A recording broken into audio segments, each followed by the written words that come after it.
അമ്മമാരെയും സഹോദരങ്ങളും, ഈ തെരഞ്ഞെടുപ്പ് വരാൻ പോകുന്ന സദ്ഭരണത്തിൻ്റെ തുടക്കമാകണം.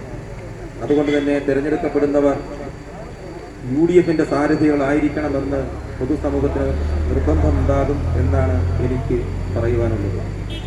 പരാതിരഹിത പഞ്ചായത്ത് സൃഷ്ടിക്കുന്നതിന് വേണ്ടി നമുക്ക് വെള്ളട ഗ്രാമപഞ്ചായത്തിൽ ഒരു ഭരണമാറ്റം വേണം. അതിന് 23 വാർഡുകളിൽ മത്സരിക്കുന്ന UDFിൻ്റെ സാരഥികൾ, അഞ്ചുരങ്കല വാർഡിൽ നിന്ന് മത്സരിക്കുന്ന നെല്ലിശ്ശേരി ശശിധരനും, ആനപ്പാറ വാർഡിൽ നിന്ന് മത്സരിക്കുന്ന മുത്തച്ചൽ സ്റ്റിവനും, അതോടൊപ്പം വെള്ളട ഡിവിഷനിൽ നിന്ന് മത്സരിക്കുന്ന JP ആനി പ്രസാദിനും, ജില്ലാ ഡിവിഷനിലേക്ക് മത്സരിക്കുന്ന പ്രിയങ്കരിയായ ഈ പ്രസ്ഥാനത്ത് മുന്നോട്ട് നയിക്കുന്ന അമരക്കാരി ശ്രീമതി അൻസജിത റസലിനും, അതോടൊപ്പം കിളിയൂർ ബ്ലോക്ക് ഡിവിഷനിൽ മത്സരിക്കുന്ന എനിക്കും കൈപ്പത്തി അടയാളത്തിൽ വോട്ടുകൾ ലഭ്യമാക്കി വൻപിച്ച ഭൂരിപക്ഷത്തിൽ വിജയിപ്പിക്കുന്ന വളരെ വലിയ